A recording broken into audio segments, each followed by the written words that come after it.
ദൈവത്തിന്റെ പരിശുദ്ധമായ നാമം വാഴ്ത്തപ്പെടുമാറാകട്ടെ. ഒരു ഗാനത്തിന്റെ ഈരടികൾ ആലപിച്ചുകൊണ്ട് നമുക്ക് ഇന്ന് ബൈബിൾ ക്ലാസ്സിലേക്ക് കടന്നു വരാം. കർത്താവ് ഏവരെയും അനുഗ്രഹിക്കുമാറാകട്ടെ. യേശു ക്രിസ്തു ഉയർത്തു ജീവിക്കുന്നു, പരലോകത്തിൽ ജീവിക്കുന്നു. യേശു ക്രിസ്തു ഉയർത്തു ജീവിക്കുന്നു, പരലോകത്തിൽ ജീവിക്കുന്നു. ഇഹലോകത്തിൽ താനിനി വേഗം വരും, രാജരാജനായി വാണിടുവാൻ. ഹല്ലേലൂയ, ജയം ഹല്ലേലൂയ, യേശു കർത്താവ് ജീവിക്കുന്നു. ഹല്ലേലൂയ, ജയം ഹല്ലേലൂയ, യേശു കർത്താവ് ജീവിക്കുന്നു. യേശു ക്രിസ്തു ഉയർത്തു ജീവിക്കുന്നു, പരലോകത്തിൽ ജീവിക്കുന്നു. ഇഹലോകത്തിൽ താനിനി വേഗം വരും, രാജരാജനായി വാണിടുവാൻ. ഹല്ലേലൂയ, ജയം ഹല്ലേലൂയ, യേശു കർത്താവ് ജീവിക്കുന്നു. ഹല്ലേലൂയ, ജയം ഹല്ലേലൂയ, യേശു കർത്താവ് ജീവിക്കുന്നു. സ്തോത്രം. ദൈവമായ കർത്താവ് നമ്മെല്ലാം ബലപ്പെടുത്തുമാറാകട്ടെ, അനുഗ്രഹിക്കുമാറാകട്ടെ. ദൂരത്തു നിന്നും ചാരത്തു നിന്നുമായിട്ട് ബൈബിൾ ക്ലാസ്സിൽ പങ്കെടുക്കുവാൻ തയ്യാറായ പ്രിയ ദൈവമക്കളെ എല്ലാം കർത്താവ് യേശു ക്രിസ്തുവിന്റെ നാമത്തില് വന്ദനം ചെയ്യുന്നു. 143 ബൈബിൾ ക്ലാസ് ഇന്ന് ആരംഭിക്കുവാൻ കർത്താവ് കൃപ ചെയ്തതിനാൽ സ്തുതിക്കുന്നു. 142 ക്ലാസ് നമ്മൾ നടത്തിയത് നവംബർ മാസത്തിലാണ്. 2023 നവംബർ മാസത്തിൽ ഞങ്ങൾ അബുദാബിയിൽ നിന്ന് റിസൈൻ ചെയ്ത് നാട്ടിലേക്ക് വന്ന് ഇവിടെ സെറ്റിൽ ചെയ്യുന്ന ഒരു സമയമായിരുന്നതിനാൽ ഇടയ്ക്ക് കുറെ കാലത്തേക്ക് അവധി കൊടുക്കേണ്ട ഒരു ആവശ്യം വന്നു. ഇപ്പോൾ കാര്യങ്ങളെല്ലാം ക്രമീകരിക്കപ്പെട്ട് വീണ്ടും ബേഥാനിയ ഗോസ്പൽ മിനിസ്ട്രിയുടെ ബൈബിൾ ക്ലാസ്സുകളും മധ്യസ്ഥ പ്രാർത്ഥനയും കൂടിവരവും ഒക്കെ ആരംഭിക്കുവാനായിട്ട് കർത്താവ് ഇന്ന് കൃപ ചെയ്തതിനാൽ സ്തുതിക്കുന്നു. ഇതിനു മുമ്പായിട്ട് നമ്മൾ മധ്യസ്ഥ പ്രാർത്ഥനയിലായിരുന്ന അനേക വിഷയങ്ങൾ ദൈവസന്നിധിയിൽ സമർപ്പിച്ചുകൊണ്ട് പ്രാർത്ഥിക്കുവാൻ കർത്താവ് നമ്മെ ബലപ്പെടുത്തിയല്ലോ. ഇന്ന് പുനരാരംഭിക്കുമ്പോൾ, ഈ ബൈബിൾ ക്ലാസ് പുനരാരംഭിക്കുമ്പോൾ കർത്താവ് എൻ്റെ ഹൃദയത്തിൽ തന്നതായ ഒരു വിഷയമാണ് തുടങ്ങുവാൻ ആരംഭിക്കുന്നതിൻ്റെ ഒന്നാം ഭാഗമായിട്ട് ഇന്ന് നമ്മൾ പഠിക്കുകയാണ്. വിഷയം ക്രിസ്തു പരിജ്ഞാനം എന്നുള്ള വിഷയമാണ്. ക്രിസ്തുവിൽ പരിജ്ഞാന പൂർത്തി പ്രാപിക്കുക എന്ന ഒരു ദൗത്യം കൂടെ സഭയെ കർത്താവ് ഏൽപ്പിച്ചിട്ടുണ്ട്. ഹല്ലേലൂയ. അതിനാൽ ക്രിസ്തു പരിജ്ഞാനം ഇതെന്തിനു വേണ്ടിയാണ്? ഇത് കേൾക്കുന്ന ഓരോരുത്തരും യേശു ക്രിസ്തുവിനെ കൂടുതൽ അടുത്ത് അറിയുവാൻ, യേശു ക്രിസ്തുവിനെ കുറച്ചുകൂടെ ആഴത്തിൽ അറിയുവാൻ ഇടയാക്കുവാൻ ഈ ക്ലാസ്സുകൾ സഹായിക്കും എന്ന് ഞാൻ പൂർണ്ണമായിട്ട് വിശ്വസിക്കുന്നു. അതിനാൽ നമുക്ക് പ്രാർത്ഥനയോടെ ഇന്നത്തെ ബൈബിൾ ക്ലാസ്സിലേക്ക് പ്രവേശിക്കാം. ക്രിസ്തു പരിജ്ഞാനം, the full knowledge about Christ. Hallelujah. അത് ഗ്രീക്കിൽ പറയുമ്പോൾ എപ്പിഗ്നോസി ടോൺ ക്രിസ്റ്റോ എന്ന് പറയും. എപ്പിഗ്നോസിസ് എന്ന് പറഞ്ഞാൽ പരിജ്ഞാനം എന്നാണ് അർത്ഥം. നമുക്ക് മുമ്പോട്ട് ഓരോ വിഷയങ്ങളായിട്ട് എടുത്തു പോകാം. അതിനു മുമ്പായിട്ട് നമുക്ക് ഒരു കുറിവാക്യം വായിക്കാം. ഈ ഒരു വിഷയത്തെ സംബന്ധിച്ച് തിരഞ്ഞെടുത്തിരിക്കുന്ന കുറിവാക്യം ഹെബ്രായ ലേഖനം 6-ാം അധ്യായമാണ്. അതിന്റെ 1 മുതലുള്ള വാക്യങ്ങൾ. അതുകൊണ്ട് നിർജീവ പ്രവൃത്തികളെ കുറിച്ചുള്ള മാനസാന്തരം, ദൈവത്തിങ്കിലെ വിശ്വാസം, സ്നാനങ്ങളെ കുറിച്ചുള്ള ഉപദേശം, കൈവപ്പ്, മരിച്ചവരുടെ പുനരുത്ഥാനം, നിത്യ ശിക്ഷാവിധി എന്നിങ്ങനെയുള്ള അടിസ്ഥാനം പിന്നെയും ഇടാതെ നാം ക്രിസ്തുവിനെ കുറിച്ചുള്ള ആദ്യ വചനം വിട്ട് പരിജ്ഞാന പൂർത്തി പ്രാപിപ്പാൻ ശ്രമിക്കുക. കർത്താവ് ഏവരെയും അനുഗ്രഹിക്കുമാറാകട്ടെ. ഈ വായിച്ച ഭാഗത്ത് നിന്ന് നിങ്ങൾക്ക് ഈ വിഷയം കാണുവാൻ സാധിച്ചുവല്ലോ. ക്രിസ്തുവിനെ കുറിച്ചുള്ള പരിജ്ഞാന പൂർത്തി പ്രാപിക്കുവാൻ ശ്രമിക്കുക. നമ്മൾ മുകളിൽ വായിച്ചത് സഭയുടെ അടിസ്ഥാന പ്രമാണങ്ങളും അടിസ്ഥാന ഉപദേശങ്ങളുമാണ്. അല്ലെങ്കിൽ ആദ്യം എന്താണ്?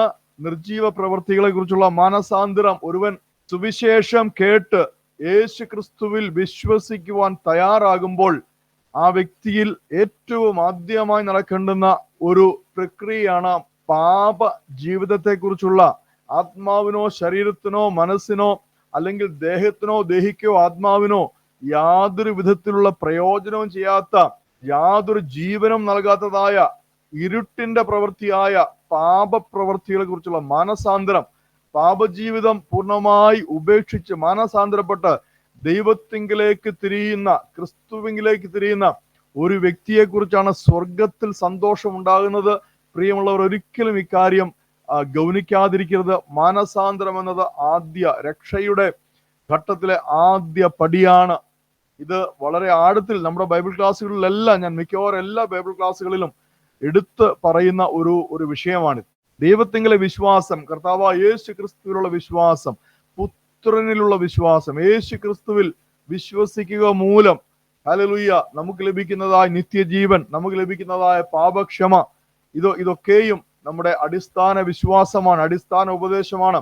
സ്നാനങ്ങൾ, ഇവിടെ സ്നാനം എന്നല്ല, പലരും പഠിപ്പിക്കും സ്നാനം ഒറ്റ സ്നാനം എന്ന് വെച്ചാൽ ജലത്തിലുള്ള സ്നാനം മാത്രമേ ഉള്ളൂ, വേറെ ഒരു സ്നാനവും ഇല്ല. അങ്ങനെയല്ല, സ്നാനങ്ങൾ എന്നാണ്. നമ്മൾ കഴിഞ്ഞ ദിവസങ്ങളൊക്കെയും ഈ വിഷയങ്ങൾ പഠിച്ചതാണ്. വേറൊരു ബൈബിൾ ക്ലാസ്സിലൂടെ പരിശുദ്ധാത്മാവിൽ സ്നാനം. അപ്പോൾ ജലത്തിൽ സ്നാനമുണ്ട്, പരിശുദ്ധാത്മാവിൽ സ്നാനമുണ്ട്, കഷ്ടതകളും പീഡനങ്ങളും എന്നുള്ള സ്നാനമുണ്ട്. അത് കർത്താവായ യേശു ക്രിസ്തു നമുക്ക് വേണ്ടി ഏറ്റു കഴിഞ്ഞതുകൊണ്ട് സഭയ്ക്ക് ആ ഒരു സ്നാനമില്ല. കർത്താവ് ഏറ്റതായ ആ പീഡനമായ സ്നാനം സഭയ്ക്കില്ല. സഭയ്ക്ക് പീഡനമുണ്ട്. കർത്താവ് അതാ പറഞ്ഞത്, നിങ്ങൾക്ക് ഈ ലോകത്തിൽ പീഡനമുണ്ട്, കഷ്ടതയുണ്ട്, എങ്കിലോ നിങ്ങൾ അധൈര്യപ്പെടരുത്, ഞാൻ ലോകത്തെ ജയിച്ചിരിക്കുന്നു. കർത്താവ് ആ പീഡനമെന്ന സ്നാനത്തിലൂടെ കടന്നുപോയിട്ട് ലോകത്തെ ജയിച്ചു, പാപത്തെ ജയിച്ചു, പിശാചിനെ ജയിച്ചു. അതുകൊണ്ട് ഇന്ന് നമുക്ക് കഷ്ടത മാത്രമേ ഉള്ളൂ, കഷ്ടത എന്നുള്ളതായ ഒരു സ്നാനമില്ല. അപ്പോൾ പ്രധാനമായ രണ്ട് സ്നാനങ്ങൾ എന്താണ്? ഒന്ന് ജലത്തിലെ സ്നാനം, അത് പിതാവിന്റെയും പുത്രന്റെയും പരിശുദ്ധാത്മാവിന്റെയും നാമത്തിൽ ഒരു വ്യക്തിയെ, ആ വ്യക്തി സ്വമേധ യേശുവിലുള്ള തന്റെ വിശ്വാസത്തെ പ്രഖ്യാപിച്ചിട്ട് മാനസാന്തരപ്പെട്ടതിന് ശേഷം ജലത്തിൽ ഒരു സ്നാപകന്റെ കൈക്കീഴിൽ മുങ്ങി പൂർണ്ണ നിമജ്ഞനം ചെയ്ത് സ്നാനപ്പെടുന്നതാണ് ജലത്തിലെ സ്നാനം. എന്താണ് പരിശുദ്ധാത്മാവിൽ സ്നാനം? നമ്മുടെ പിതാവായ ദൈവം സ്നാപക യോഹന്നാനിലൂടെ ലോകത്തോട് വിളിച്ചു പറഞ്ഞ, എന്റെ പിന്നാലെ വരുന്നവന്റെ ചെരുപ്പിന്റെ വാറഴിപ്പാൻ ഞാൻ യോഗ്യനല്ല, അവൻ എന്നിലും ബലമേറിയവനാണ്, അവൻ നിങ്ങളെ പരിശുദ്ധാത്മാവിൽ സ്നാനം കഴിപ്പിക്കും എന്ന് പറയുകയും, തുടർന്ന് കർത്താവായ യേശു ക്രിസ്തു പറഞ്ഞു, ഏറെ നാൾ കഴിയും മുമ്പേ നിങ്ങൾക്ക് പരിശുദ്ധാത്മാവിൽ സ്നാനം ലഭിക്കും, പരിശുദ്ധാത്മാവ് നിങ്ങളുടെ മേൽ വരും, നിങ്ങൾ ഉയരത്തിൽ നിന്നുള്ള ശക്തി പ്രാപിച്ചിട്ട് ലോകത്തിന്റെ അറ്റത്തോളം ക്രിസ്തുവിന്റെ സാക്ഷികളായി തീരും. ഇതാണ് പരിശുദ്ധാത്മാവിൽ സ്നാനം എന്ന് പറയുന്നത്. ഈ രണ്ട് സ്നാനങ്ങൾ ഒരു വിശ്വാസി ഏൽക്കേണ്ടതാണ്. ഹല്ലേലൂയ, സ്തോത്രം. ഒന്ന് യേശു കർത്താവിന്റെ കൽപ്പനയാണ്. രണ്ടാമത്തേത് അഥവാ പരിശുദ്ധാത്മാവിൽ സ്നാനം പിതാവിന്റെ വാഗ്ദത്തമാണ്. അപ്പോൾ യേശുവിന്റെ കൽപ്പനയും പിതാവിന്റെ വാഗ്ദത്വവും, ഈ രണ്ട് സ്നാനങ്ങൾ നമ്മൾ ഏൽക്കേണ്ടത് വളരെ ആവശ്യമാണ്. അതാണ് സ്നാനങ്ങളെ കുറിച്ചുള്ള ഉപദേശം. കൈവെപ്പ്, അതിനുശേഷം ശുശ്രൂഷയ്ക്കായിട്ട് കൈവച്ച് വേർതിരിക്കുന്നത് മാത്രമല്ല, നമുക്കറിയാം അപ്പോസ്തലന്മാർ ശമരിയയിൽ വന്ന് അന്ന് രക്ഷിക്കപ്പെട്ട് മാനസാന്തരപ്പെട്ട് സ്നാനപ്പെട്ട് അഭിഷേകത്തിന് വേണ്ടി, പരിശുദ്ധാത്മാവിൽ സ്നാനത്തിന് വേണ്ടി കാത്തിരുന്ന വിശ്വാസികളുടെ മേൽ യെരൂശലേമിൽ നിന്ന് വന്ന അപ്പോസ്തലന്മാർ കൈവച്ചപ്പോൾ അവരുടെ മേൽ പരിശുദ്ധാത്മാവ് വന്നു എന്ന് നമ്മൾ കാണുന്നു. അപ്പോൾ കൈവെപ്പ് മാത്രമല്ല, ശുശ്രൂഷയ്ക്ക് വേണ്ടി അപ്പോസ്തല പ്രവൃത്തി 13-ാം അധ്യായത്തിലൊക്കെയുള്ള ശുശ്രൂഷയ്ക്ക് വേണ്ടിയുള്ള കൈവെപ്പ് നമ്മൾ വ്യക്തമായിട്ട് കാണുന്നു. ഓർഡിനേഷൻ എന്ന സഭകൾ ഈ ലോകമെമ്പാടും വിളിക്കുന്നതായ ആ കൈവെപ്പ്, ശുശ്രൂഷയ്ക്ക് വേണ്ടി വേർതിരിക്കുന്നതായ കൈവെപ്പ്, ഇതും നമ്മുടെ ഉപദേശങ്ങളുള്ള മരിച്ചവരുടെ പുനരുത്ഥാനം. ഹല്ലേലൂയ. ഇപ്രകാരമാണ് വളരെ വിപുലമായിട്ട് പൗലോസ് അപ്പോസ്തലൻ പഠിപ്പിച്ചിരിക്കുന്ന മരിച്ചവരെ കുറിച്ച് നിങ്ങൾ ദുഃഖിക്കരുത്. കാരണം നമ്മുടെ കർത്താവ് മരിച്ച് ഉയർത്തെഴുന്നേറ്റ് പുനരുത്ഥാനം ചെയ്ത് മരണത്തെ തോൽപ്പിച്ചതുപോലെ ക്രിസ്തുവിൽ വിശ്വസിക്കുന്നവരും അവർ ശരീരത്തിൽ മരിച്ചാലും കാഹളനാദത്തിങ്കൽ അവരെല്ലാവരും ഉയർത്തെഴുന്നേൽക്കും. ഹല്ലേലൂയ. മരിച്ചവരുടെ പുനരുത്ഥാനം നമ്മൾ വിശ്വസിക്കുന്ന വിശ്വാസമാണ്. അതിനുശേഷം നിത്യശിക്ഷാവിധി, ജീവപുസ്തകത്തിൽ പേര് എഴുതി കാണാത്ത ഏവനെയും ഗന്ധക തീപ്പൊയ്കയിലേക്ക് തള്ളിയിടും. നിത്യശിക്ഷാവിധി. എല്ലാവർക്കും അവനവൻ ചെയ്തതിന് അടുത്ത ന്യായവിധി ഉണ്ടാകും. അപ്പോൾ തന്നെ ക്രിസ്തുവേശുവിലുള്ളവർക്ക് ന്യായവിധി ഇല്ല. ഓർക്കുക, ക്രിസ്തുവേശുവിൽ മാനസാന്തരപ്പെട്ട് ക്രിസ്തുവേശുവിൽ കൽപ്പനകൾ പ്രമാണിച്ച് വിശുദ്ധി ആചരിച്ച് ജീവിക്കുന്ന, വേർപാടനുഷ്ഠിച്ച് ജീവിക്കുന്ന ഒരു ദൈവ പൈതലിന് ന്യായവിധി ഇല്ല, നിത്യശിക്ഷാവിധി ഇല്ല. അത് ആ നിത്യശിക്ഷാവിധിയിൽ നിന്നുള്ള നീക്കുപോക്കാണ് നമുക്ക് രക്ഷ എന്ന് പറയുന്നത്. സ്തോത്രം, ഹല്ലേലൂയ. ഇത് പ്രിയപ്പെട്ടവർ മനസ്സിലാക്കും. അപ്പോൾ ഇവിടെ എന്താണ് ഹെബ്രായ ലേഖനത്തിന്റെ എഴുത്തുകാരൻ പറയുവാൻ ഉദ്ദേശിക്കുന്നത്? അപ്പോൾ അദ്ദേഹം അഭിസംബോധന ചെയ്യുന്നതായ ആ ഹെബ്രായ സഭയിലുള്ള അഥവാ യഹൂദ ക്രിസ്ത്യാനികൾ, യഹൂദന്മാരിൽ നിന്ന് രക്ഷിക്കപ്പെട്ട് ചേർന്ന് വന്ന ഹെബ്രായ ക്രിസ്ത്യാനികൾ അനേക വർഷങ്ങൾ അവർ ഈ പറയുന്നതായ അടിസ്ഥാന ഉപദേശങ്ങൾ പഠിച്ചു, വീണ്ടും വീണ്ടും പഠിച്ചുകൊണ്ടിരിക്കുകയാണ്. അപ്പോൾ അപ്പോസ്തലൻ പറയുകയാണ്, അത് നിർത്ത്, കാരണം നിങ്ങൾ ഒത്തിരി പഠിച്ചു, നിങ്ങൾക്കൊക്കെ അതിപ്പോൾ ഹൃദയസ്ഥമാണ്. ഇവിടുത്തെ ഒരു കൊച്ചു കുഞ്ഞിനോട് ചോദിച്ചാലും ഉപദേശങ്ങൾ പറയും, പക്ഷെ നിങ്ങൾക്ക് യേശു ക്രിസ്തുവിനെ കുറിച്ച് എന്തറിയാം? സ്തോത്രം. നിങ്ങൾ ക്രിസ്തുവിനെ കൂടുതൽ അറിയണം, അടുത്തറിയണം. കാരണം സ്തോത്രം, നമുക്കറിയാം എബ്രായ ലേഖനം എഴുതപ്പെട്ടത് ധാരാളം പേര് രക്ഷിക്കപ്പെട്ട് സ്നാനപ്പെട്ട് സഭയോട് ചേർന്ന് പരിശുദ്ധ നിറവ് പ്രാപിച്ചതിന് ശേഷം ഹല്ലേലൂയ കടന്നു വന്ന നുഴഞ്ഞുകയറ്റക്കാരുടെ പ്രവർത്തനം കൊണ്ട്, ദുരുപദേശകരുടെ പ്രവർത്തനം കൊണ്ട് തിരികെ അവർ പരിച്ഛേദനത്തിന് വേണ്ടി തിരികെ പോയി. പലരും അവരുടെ യഹൂദ മതത്തിലേക്ക് പിന്തിരിഞ്ഞു പോയി. അവരെ അങ്ങനെ ഉള്ള ഒരു പോക്ക് നിർത്തുവാനും സഭയെ ആ ഒരു കാര്യത്തിൽ ഉപദേശിക്കുവാനും വേണ്ടിയാണ് ഹെബ്രായ ലേഖനത്തിന്റെ എഴുത്തുകാരൻ വ്യക്തമായിട്ട് ഈ ഒരു ലേഖനം എഴുതുന്നത് തന്നെ. അതുകൊണ്ട് ഇതിന്റെ 6-ാം അധ്യായത്തിൽ വളരെ വ്യക്തമായിട്ട് ആ എഴുത്തുകാരൻ പറയുകയാണ്, നിങ്ങൾ ഇതുവരെയും ഈ അടിസ്ഥാന കാര്യങ്ങൾ മാത്രമല്ല പഠിച്ചുള്ളൂ, നിങ്ങൾ യേശു ക്രിസ്തുവിൽ ഇനിയും കൂടുതൽ വളരുവാനുണ്ട്. ക്രിസ്തുവിന്റെ തലയോളം നിങ്ങൾ വളരുവാനുണ്ട്. ക്രിസ്തുവിൽ നിങ്ങൾക്ക് കൂടുതൽ അറിവ് നേടുവാനുണ്ട്. അതുകൊണ്ട് ഇനിയുള്ള അങ്ങോട്ടുള്ള പഠനം ക്രിസ്തുവിനെ കൂടുതൽ അറിയുവാൻ, ക്രിസ്തുവിനെ കൂടുതൽ പരിചയപ്പെടുത്തണം. നമുക്കറിയാം ഹെബ്രായ ലേഖനം 6-ാം അധ്യായം കഴിഞ്ഞാൽ പിന്നെ ക്രിസ്തുവിനെ കുറിച്ചുള്ള പഠിപ്പിക്കലാണ്, ക്രിസ്റ്റോളജിയാണ്. ക്രിസ്റ്റോളജി കൂടുതലും രൂപപ്പെട്ടിരിക്കുന്നത് ഹെബ്രായ ലേഖനത്തിൽ നിന്നാണ്. പ്രിയമുള്ളവർ മനസ്സിലാക്കുക, സ്തോത്രം. യേശു ക്രിസ്തുവിന്റെ ദൈവത്വം പ്രത്യേകിച്ച്, അതുകൊണ്ട് യേശു ക്രിസ്തുവിനെ കൂടുതൽ അറിയുക. അതുകൊണ്ട് നമ്മളുടെ ഈ പഠന പരമ്പരയിൽ നമ്മൾ ഏറ്റവും കൂടുതൽ പഠിക്കുവാൻ ശ്രമിക്കുന്നത് ഹെബ്രായ ലേഖനത്തിൽ നിന്നായിരിക്കും എന്നുള്ള കാര്യം കൂടെ ഞാൻ മുന്നമേ അറിയിക്കട്ടെ. നമുക്ക് ഈ ഒരു വാക്കുകളെ, പദങ്ങളെ ഒന്ന് പരിചയപ്പെടാം. ജ്ഞാനം, പരിജ്ഞാനം, ഈ 2 പദങ്ങൾ നമ്മൾ മലയാളികൾ ധാരാളം ഉപയോഗിക്കുന്ന 2 പദങ്ങളാണ്.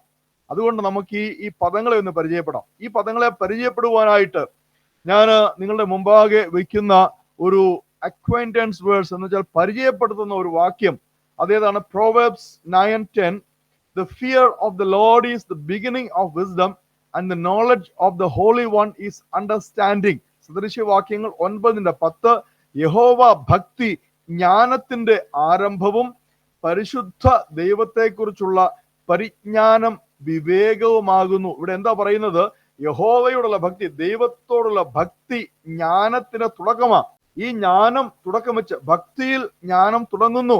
എന്നിട്ട് നമ്മൾ ദൈവത്തെ കൂടുതൽ കൂടുതൽ കൂടുതൽ അറിഞ്ഞ്, നമ്മൾ വചനം നല്ലതുപോലെ വായിച്ച് പഠിച്ച്, നമ്മൾ ദിവസേന ദിനംതോറും പ്രാർത്ഥിച്ച്, നമ്മൾ അന്യഭാഷകളിൽ ദൈവത്തോട് ആത്മീയ മർമ്മങ്ങളെ സംസാരിച്ച്, നമ്മൾ പ്രവാചകന്മാരിലുള്ള ദൂതുകൾ കേട്ടിട്ട്, ദേവദാസന്മാരുടെ വചന ശുശ്രൂഷയിൽ നമ്മൾ പങ്കുകാരായിട്ട്, സ്തോത്രം, സഭയോട് കൂട്ടായ്മയായിരുന്നുകൊണ്ട് നമ്മൾ ദൈവത്തെ കൂടുതൽ കൂടുതൽ കൂടുതൽ ഗ്രഹിച്ച് മനസ്സിലാക്കി അവസാനം എന്താ സംഭവിക്കുന്നത്? പരിശുദ്ധ ദൈവത്തെക്കുറിച്ചുള്ള പരിജ്ഞാനം പ്രാപിക്കുന്നു. ആ പരിജ്ഞാനം നമുക്ക് വിവേകമാണ്. ഹല്ലേലൂയ. ഓർത്തു വയ്ക്കുക, മാച്യൂരിറ്റിയാണ്. അപ്പോൾ അതുകൊണ്ടാണ് ഈ വിഷയം വളരെ പ്രാധാന്യമുള്ള ഒരു വിഷയമായിട്ട് നമ്മൾ ഗൗനിക്കേണ്ടതും കാണേണ്ടതും. കർത്താവ് അനുഗ്രഹിക്കട്ടെ. സ്തോത്രം. അപ്പോൾ ഇവിടെ 2 പദങ്ങൾ നമ്മൾ പഠിക്കുകയാണ്. 1 ജ്ഞാനം, 2 പരിജ്ഞാനം. ഇംഗ്ലീഷിൽ ശരിക്ക് അത് നമ്മൾ കണ്ടാൽ വിസ്ഡം എന്നും നോളജ് എന്നും, എന്ന് വെച്ചാൽ ജ്ഞാനത്തിന് കൊടുത്തിരിക്കുന്ന വിസ്ഡം എന്ന. ഈ വിസ്ഡം എന്ന് കേൾക്കുമ്പോൾ നമ്മൾക്ക് അതൊരു ബൃഹത്തായ കാര്യമായിട്ട്, ഏറ്റവും പ്രാധാന്യമുള്ള കാര്യമായിട്ട് നമുക്ക് തോന്നാം. നോളജ് എന്ന് പറഞ്ഞാൽ നമുക്ക് തോന്നാം അത് ഒന്നുമില്ലല്ലോ, നോളജ് എന്ന് പറഞ്ഞാൽ എന്തൊരു അറിവല്ലേ, വെറൊരു അറിവ് മാത്രം. പക്ഷെ അങ്ങനെയല്ല. അതിന്റെ മൂല പദങ്ങളിലേക്ക് പോകുമ്പോൾ, ഭാഷയിലേക്ക് പോകുമ്പോൾ നമുക്ക് അതിന്റെ ആഴം മനസ്സിലാക്കുവാൻ കഴിയും. പരിജ്ഞാനം ജ്ഞാനത്തെക്കാൾ ഉപരിയാണ്. ഓർത്തു നോക്കുക, ജ്ഞാനത്തെക്കാൾ ഉപരിയാണ് പരിജ്ഞാനം. നമുക്കത് ഒന്ന് മനസ്സിലാക്കുവാൻ ശ്രമിക്കാം. ഇവിടെ ജ്ഞാനം എന്നുള്ള പദം അതിന് ഇംഗ്ലീഷിൽ കൊടുത്തിരിക്കുന്ന വിസ്ഡം എന്നാണ്. ഹെബ്രായ ഭാഷയിൽ കോഖ്മ എന്ന കൊടുത്തിരിക്കുന്ന കോഖ്മ എന്ന ഹെബ്രായ പദത്തിന്റെ അർത്ഥം ശരിക്ക് അറിവെന്നാണ്, നോളജ് എന്ന് മാത്രമുള്ളത്.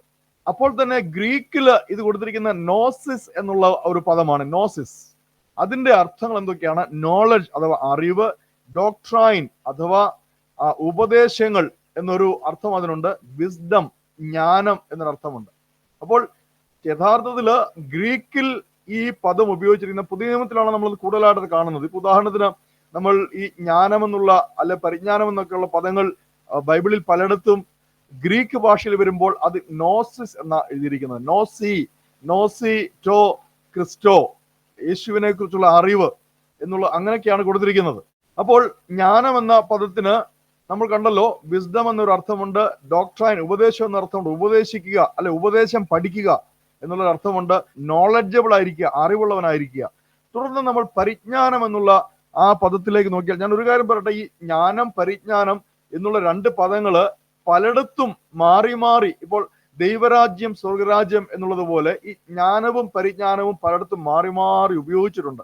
അതുകൊണ്ട് പലപ്പോഴും നമുക്ക് അതിന്റെ ആ വ്യക്തമായ ഒരു അർത്ഥം ഗ്രഹിക്കുവാൻ വലിയ പ്രയാസമാണ്. അതുപോലെ തന്നെ പരിജ്ഞാനത്തിന് ധാരാളം അർത്ഥങ്ങൾ, ധാരാളം പ്രയോഗങ്ങൾ വിശുദ്ധ വേദപുസ്തകത്തിലുണ്ട്.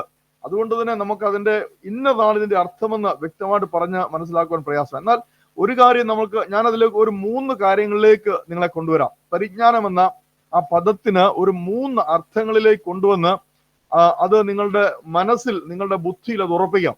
ഹെബ്രായ ഭാഷയിൽ ദഹത് എന്നാണ് ഇത് ഈ പരിജ്ഞാനം എന്ന വാക്ക് തർജ്ജമ ചെയ്യപ്പെട്ടിരിക്കുന്നത്.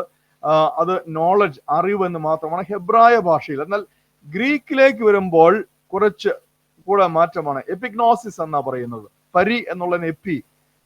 നമുക്കറിയാം പെരിഫറി എന്നൊക്കെ കേട്ടിട്ടുണ്ടല്ലോ, പെരിഫറി, അതാണ് എപ്പി എന്ന് പറയുന്നത്. എന്ന് വെച്ചാൽ എന്ന് പറയുന്ന അതിര്, ഒരു വൃത്തത്തിന്റെ അതിരെന്ന് പറയത്തില്ല, അല്ലെങ്കിൽ ഒരു ഏരിയയുടെ അതിര്, അതിനെ ആ പെരിഫറി എന്നൊക്കെ പറയുന്നത്. അതുമായിട്ടൊക്കെ ചേർന്ന് വരുന്ന ഒരു പദമാണ് എപ്പി എന്ന് പറയുന്നത്. അതുപോലെ തന്നെ പരി എന്നുള്ളതും, പരി എന്നുള്ള ആ ഒരു പ്രിഫിക്സ് മലയാളത്തില് പരിജ്ഞാനം, പരിപ്രാപ്തി എന്നൊക്കെ നമ്മൾ കേട്ടിട്ടുണ്ട്. അപ്പോൾ ആ ഒരു വാക്കിനും ഒരു ഉന്നതമായ അർത്ഥമാണ് ഉള്ളത്. ഈ പരി എന്നുള്ളത് മറ്റു പദങ്ങളോട് ചേർന്ന് വരുമ്പോൾ ആ പദങ്ങളുടെ ആകത്തുക വർദ്ധിക്കുക ചെയ്യുന്നത്, അതിന്റെ ആ സ്ഥാനം ഉയരുക ചെയ്യുന്നത്. അപ്പോൾ ജ്ഞാനത്തോടുകൂടി പരി ചേരുമ്പോൾ പരിജ്ഞാനമാകുന്നു. അത് ഗ്രീക്കിൽ വരുമ്പോൾ എപ്പിഗ്നോസിസ് എന്ന പദമാണ്. ആ എപ്പിഗ്നോസിന്റെ 2 അർത്ഥം ഇവിടെ നിങ്ങൾക്ക് കാണുവാൻ സാധിക്കും. പ്രിസൈസ് ആൻഡ് കറക്റ്റ് നോളജ് എന്ന് വെച്ചാൽ ഒരു വിഷയത്തെ കുറിച്ചുള്ളതായ ഏറ്റവും സംഗ്രഹിക്കപ്പെട്ട, ഏറ്റവും ഷാർപ്പായിട്ടുള്ള, ഏറ്റവും ആപ്റ്റായിട്ടുള്ള അറിവ്, അതിന് പരിജ്ഞാനം എന്ന് പറയും. ഞാൻ പലപ്പോഴും ഉദാഹരണം പറയാറുണ്ട്. നമ്മളൊരു ഇലക്ട്രിക് ബൾബ് കാണുമ്പോൾ നമുക്ക് അതേക്കുറിച്ചുള്ള അറിവുണ്ട്, ഒരു ജ്ഞാനമുണ്ട്. എന്താണ് ഇലക്ട്രിക് ബൾബ് എന്ന് പറയുന്നത്? നമുക്ക് പ്രകാശം തരുവാനുള്ളതാണ്. അതൊരു ഇലക്ട്രിക് സർക്യൂട്ടിൽ കണക്ട് ചെയ്തിട്ട് സ്വിച്ച് ഇട്ടാൽ അത് പ്രകാശിക്കും. ഇതാണ് ജ്ഞാനം. എന്നാൽ ഒരു ഇലക്ട്രിക് എഞ്ചിനീയറോട് നമ്മൾ ചോദിച്ചു കഴിഞ്ഞാൽ അദ്ദേഹം പറയും, അത് സംഗതി ശരിയാണ്, പറഞ്ഞതൊക്കെ ശരിയാണ്, പക്ഷെ അത് എങ്ങനെയാ പ്രകാശിക്കുന്നത് നിങ്ങൾക്കറിയാമോ? ഈ സ്വിച്ച് ഇടുമ്പോൾ അതിലൂടെ ഇലക്ട്രോൺ പ്രവാഹം ഉണ്ടാകും. അപ്പോൾ ഈ ലൈറ്റിന്, ഈ ബൾബിനകത്ത് റെസിസ്റ്റീവ് നെറ്റ്വർക്കാണ് ഉള്ളത്. ഒരു കോയിലുണ്ട്, മെറ്റാലിക് കോയിൽ, ടങ്സ്റ്റൺ കോയിൽ എന്ന് പറയും. ആ കോയില് അതിന് പ്രതിരോധം കൂടുതലാണ്, റെസിസ്റ്റൻസ് കൂടുതലാണ്. അപ്പോൾ ഇലക്ട്രോൺസ് അതിലൂടെ പ്രവഹിക്കുമ്പോൾ അത് റെസിസ്റ്റ് ചെയ്യും. ആ റെസിസ്റ്റ് ചെയ്യുമ്പോൾ അവിടെ ഹീറ്റ് ഡിസിപ്പേഷൻ ഉണ്ടാകും. എന്ന് വെച്ചാൽ ഈ ഇലക്ട്രോണിന്റെ കൈനറ്റിക് എനർജിയെ റെസിസ്റ്റ് ചെയ്യുമ്പോൾ അതിന്റെ കുറെ എനർജി ഡിസിപ്പേറ്റ് ചെയ്യപ്പെടും. അത് ഹീറ്റ് എനർജി ആയിട്ടാണ് ഡിസിപ്പേറ്റ് ചെയ്യപ്പെടുന്നത്. ആ ഹീറ്റ് എനർജി എന്ത് ചെയ്യും? കൂടിക്കൂടി വരുമ്പോൾ ഈ ടങ്സ്റ്റൺ ഫിലമെന്റ് ഗ്ലോ ആകും, അത് ജ്വലിക്കുവാൻ തുടങ്ങും. ആ ജ്വലനത്തിലൂടെയാണ് നിങ്ങൾക്ക് പ്രകാശം ലഭിക്കുന്നത്. ഓർത്ത് നോക്കിയേ, നമ്മൾക്ക് വെറും ജ്ഞാനമുള്ളപ്പോൾ നമുക്കറിയാം അത് പ്രകാശം തരുന്ന ബൾബ്. പക്ഷെ ഒരു ഇലക്ട്രിക്കൽ എഞ്ചിനീയർ ഇത് എക്സ്പ്ലെയിൻ ചെയ്യുമ്പോൾ അതിനാണ് പറയുന്നത് പരിജ്ഞാനം എന്ന് പറയുന്നത്. അപ്പോൾ ആ ഇലക്ട്രിക് എഞ്ചിനീയറിന് ഈ ബൾബിനെ കുറിച്ചുള്ളത് പരിജ്ഞാനമാണ്, ഒരു സാധാരണ വ്യക്തിക്കുള്ളത് ജ്ഞാനമാണ്. മനസ്സിലായോ? അപ്പോൾ ഇതാണ് പ്രിസൈസ് ആൻഡ് കറക്റ്റ് നോളജ് എന്ന് പറയുന്നത്. അടുത്തത് full knowledge or practical knowledge എന്ന് വെച്ചാൽ പ്രായോഗികമായ ഒരു അറിവ്. എന്താണ് പ്രായോഗികമായ അറിവ്? നമ്മൾ കേട്ടത് അല്ലെ കണ്ടത്, അല്ലെങ്കിൽ ആരെങ്കിലും ചെയ്തു കാണിച്ചത്, കണ്ട് പഠിച്ച ഒരു അറിവ്, ഒരു ജ്ഞാനം നമ്മളുടേതായ പ്രായോഗിക തലത്തിൽ അതിനെ പെടുത്തുമ്പോൾ, ഉദാഹരണത്തിന് ഒരു വ്യക്തി കിണറ്റിൽ നിന്ന് വെള്ളം കോരുന്നത് കണ്ടു. അപ്പോൾ എനിക്ക് മനസ്സിലായി കിണറ്റിൽ തൊട്ടിയിട്ട് വെള്ളം കോരിയാൽ വെള്ളം കിട്ടും, ഇത് ജ്ഞാനമാണ്. പക്ഷെ ഞാൻ പോയിട്ട് ആ തൊട്ടി കിണറ്റിലിട്ട് വെള്ളം കോരുമ്പോൾ അത് പരിജ്ഞാനമാകുന്നു. കാരണം എൻ്റെ അറിവ് പ്രായോഗികമായി, മനസ്സിലായോ, തെളിയിക്കപ്പെട്ടു. അപ്പോൾ എക്സ്പെരിമെന്റഡ് നോളജ് ആണ് ശരിക്ക് ഈ എപ്പിഗ്നോസിസ് അഥവാ പരിജ്ഞാനം എന്ന് പറയുന്നത്. മൂന്നാമത്, പുസ്തകങ്ങളിൽ എങ്ങും കൊടുക്കാത്ത നമ്മളുടെ ദൈനംദിന ജീവിതത്തിൽ പ്രത്യേകിച്ച് പെന്തക്കോസ്ത് സമൂഹങ്ങളിൽ ഉപയോഗിക്കുന്ന പരിജ്ഞാനം എന്ന ഒരു പദമുണ്ട്. അതിന് വേറെ ഒരു അർത്ഥമാണ്. അതെന്താണ്? അതിന് യഥാർത്ഥത്തിൽ വിവേകം എന്നുള്ള അല്ലെങ്കിൽ മേച്യൂരിറ്റി എന്നുള്ള ഒരർത്ഥമാണ് നമ്മൾ കൊടുക്കുന്നത്. തിരിച്ചറിവ് എന്ന് വെച്ചാൽ നമ്മൾ ഒരു പ്രത്യേക സാഹചര്യത്തിൽ ആയിരിക്കുമ്പോൾ, ഉദാഹരണത്തിന് ഒരു മരണവീട്ടിൽ നമ്മൾ ആയിരിക്കുകയാണ്. അപ്പോൾ ആ മരണവീട്ടിൽ നാം എന്ത് ചെയ്യണം, എന്ത് ചെയ്യരുത് എന്നുള്ള ഒരു തിരിച്ചറിവുണ്ടല്ലോ, ഒരു വിവേകമുണ്ടല്ലോ. ആ വിവേകത്തെ പരിജ്ഞാനമെന്ന് പറയും. ഞാൻ ഉദാഹരണം പറഞ്ഞത്, അങ്ങനെ ഉദാഹരണത്തിന് ഇപ്പോൾ സഭായോഗത്തില് വെള്ളിയാഴ്ച എല്ലാ സഭകളും ഉപവാസ പ്രാർത്ഥനയുണ്ട്. അപ്പോൾ ആ ഉപവാസ പ്രാർത്ഥനയിൽ നമ്മൾ എങ്ങനെയാണ് വർത്തിക്കേണ്ടത്, എങ്ങനെയാണ് നമ്മൾ അവിടെ പെരുമാറേണ്ടത്, നമുക്ക് പ്രാർത്ഥിക്കാൻ അവസരം കിട്ടുമ്പോൾ നമ്മൾ എങ്ങനെയാണ് പ്രാർത്ഥിക്കേണ്ടത്, അത് ഒരു പരിജ്ഞാനമാണ്. എന്നാൽ അപ്പോൾ തന്നെ ഞായറാഴ്ച സഭായോഗമാണ്. ആ സഭായോഗത്തിൽ നമ്മൾക്ക് ശുശ്രൂഷിക്കാൻ അവസരം കിട്ടിയാൽ, അല്ലെങ്കിൽ നമുക്ക് പ്രാർത്ഥിക്കാൻ അവസരം കിട്ടിയാൽ, നമ്മൾ ഇരിക്കുന്നത്, നമ്മൾ നടക്കുന്നത്, കാരണം എല്ലാവരും കൂടിച്ചേർന്ന് വരുന്ന കാര്യമാണ് സഭായോഗം എന്ന് പറയുന്നത്. അപ്പോൾ അവിടെ നമ്മളുടെ രീതി മാറി, നമ്മുടെ സ്വഭാവം മാറി, നമ്മൾ കുറച്ചുകൂടെ സൂക്ഷ്മതയോടെ കാര്യങ്ങൾ ചെയ്യും. നമ്മൾ സംസാരം കുറച്ചുകൂടെ സൂക്ഷ്മതയോടെ ചെയ്യും. നമ്മൾ സാക്ഷ്യം പറയുന്നത് കുറച്ചുകൂടെ സൂക്ഷ്മതയോടെ ചെയ്യും. മാത്രമല്ല, ഈ കാലയളവിൽ പല സഭായോഗങ്ങളും ലൈവായിട്ട് എയർ ചെയ്യുന്നുണ്ട്. അപ്പോൾ അതിനനുസരിച്ച് നമ്മളുടെ വാക്കുകൾ നമ്മൾ വളരെ സൂക്ഷിക്കും. ഇതൊക്കെ പരിജ്ഞാനത്തിന്റെ ഭാഗമാണ്. അപ്പോൾ നമ്മൾ പറയാറുണ്ട് ആ വ്യക്തി നല്ല പരിജ്ഞാനമുള്ള വ്യക്തിയാണെന്ന്. ചില ദേവദാസന്മാർ ശുശ്രൂഷിക്കുമ്പോൾ നമ്മൾ പറയും നല്ല പരിജ്ഞാനത്തോടെ ശുശ്രൂഷിക്കും. എന്നാൽ ചിലർ ശുശ്രൂഷിക്കുമ്പോൾ നമ്മൾ പറയും ഒരു പരിജ്ഞാനം ഇല്ലായിരുന്നു പറയും. അദ്ദേഹത്തിന് എന്താ പറയേണ്ടത്, എന്താ ചെയ്യണമെന്ന് അറിയില്ല. അപ്പോൾ ഇതാണ് നമ്മുടെ പ്രായോഗിക വിശ്വാസ ജീവിതത്തിൽ, വേർപെട്ട ജീവിതത്തിൽ നമ്മൾ പരിജ്ഞാനം എന്ന ആ ഒരു പദത്തിന് കൊടുക്കുന്ന അർത്ഥം. അപ്പോൾ മനസ്സിലായല്ലോ, വളരെ പ്രിസൈസ് ആയുള്ള ആ ജ്ഞാനത്തെ എപ്പിഗ്നോസിസ് അഥവാ പരിജ്ഞാനം എന്ന് പറയാം. അപ്പോൾ തന്നെ പ്രാക്ടിക്കൽ നോളജിനെ, നമ്മൾ പ്രായോഗികമായി തെളിയിച്ച ഒരു ജ്ഞാനത്തെ നമുക്ക് പരിജ്ഞാനം എന്ന് പറയാം. ഞാനിപ്പോൾ പറഞ്ഞതുപോലെ നമ്മൾ എന്ന് പറയുന്ന വിവേകപൂർണമായ ഒരു അറിവിനെ നമുക്ക് പരിജ്ഞാനമെന്ന് പറയാം. അപ്പോൾ ഈ 3 അർത്ഥങ്ങൾ നിങ്ങൾക്ക് മനസ്സിലായാൽ ഇതാണ് പരിജ്ഞാനം എന്ന് പറയുന്നത്. അപ്പോൾ ക്രിസ്തുവിനെ കുറിച്ചുള്ള പരിജ്ഞാനം എന്ന് പറയുമ്പോൾ എന്തൊക്കെയാണ്? ക്രിസ്തുവിനെ കുറിച്ചുള്ളതായ പ്രിസൈസ് ആയിട്ടുള്ള നോളജ്. ഇപ്പോൾ നമ്മൾ രക്ഷിക്കപ്പെട്ട് വരുമ്പോൾ നമുക്ക് ഒരു കാര്യം അറിയുള്ളൂ, യേശു ക്രിസ്തു ആരാണ്? അത്യുന്നതനായ ദൈവത്തിന്റെ പുത്രനാണ്. ഈ ലോകത്തിലേക്ക് വന്നു, ഈ ലോകത്തിന്റെ മുഴുവൻ പാപവും തന്റെ മേൽ ഏറ്റെടുത്ത് അറുക്കപ്പെട്ട കുഞ്ഞാടായിട്ട്, സ്തോത്രം, ഈ ലോകത്തിന്റെ പാപങ്ങൾക്ക് വേണ്ടി അറുക്കപ്പെട്ട കുഞ്ഞാടായിട്ട് കാൽവരി കുരിശിൽ ഈ മുഴു ലോകത്തിനു വേണ്ടിയും പാപയാഗമായി, പാപ പരിഹാര യാഗമായി തീർന്ന യേശു ക്രിസ്തു. ഇത് മാത്രം നമുക്ക് അറിയുള്ളൂ. അവനിൽ വിശ്വസിച്ചാൽ എനിക്ക് നിത്യജീവനുണ്ട്, എനിക്ക് നിത്യരക്ഷയുണ്ട് എന്നുള്ളത് മാത്രമേ നമുക്കിന്ന് അറിയുള്ളൂ.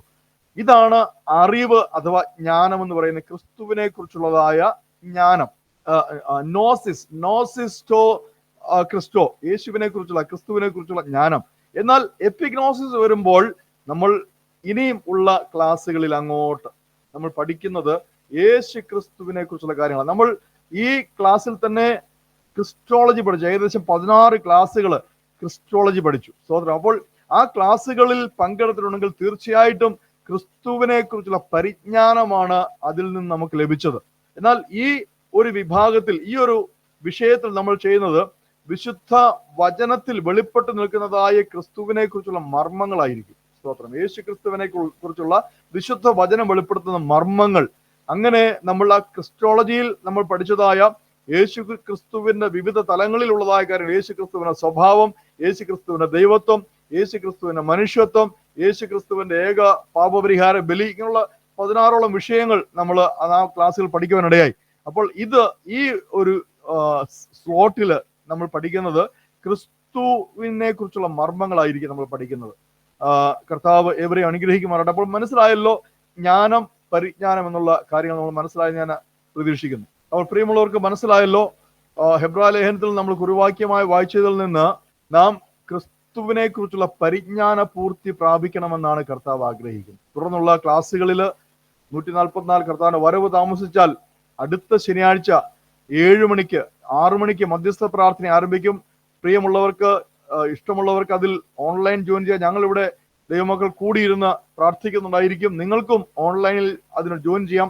മാത്രമല്ല, നിങ്ങളുടെ പ്രാർത്ഥനാ വിഷയങ്ങൾ ഞങ്ങളെ എഴുതി അറിയിക്കാം, വാട്സാപ്പിലൂടെ നിങ്ങൾക്ക് അറിയിക്കാം. സ്തോത്രം, ഹല്ലേലൂയ. അപ്പോൾ തന്നെ അടുത്ത ശനിയാഴ്ച മുതൽ 7 മണിക്ക്, കൃത്യം 7 മണിക്ക് ബൈബിൾ ക്ലാസ് ഉണ്ടായിരിക്കും. അതിൽ ക്രിസ്തുവിന്റെ പരിജ്ഞാനം എന്നുള്ളതായ ആ വിഷയത്തിന്റെ 2ാം ഭാഗം നമ്മൾ ആ വിഷയത്തിലേക്ക് പ്രവേശിക്കും. കർത്താവ് ഏവരെയും അനുഗ്രഹിക്കുമാറാണ്. ഇത്രയും സമയം ഈ ബൈബിൾ ക്ലാസ്സിൽ ശ്രദ്ധിച്ച ഏവരെയും കർത്താവിന്റെ കരങ്ങളിലേക്ക് സമർപ്പിച്ച് പ്രാർത്ഥിക്കുന്നു. നിങ്ങളെല്ലാം കർത്താവ് അനുഗ്രഹിക്കുമാറാട്ടെ. കർത്താവ് വരെ താമസിച്ചാൽ അടുത്ത ആഴ്ച നമുക്ക് വീണ്ടും കാണാം. കർത്താവിന് സ്തുതി, സ്തോത്രം, മഹത്വം, സ്തോത്രം. ഹല്ലേലൂയ.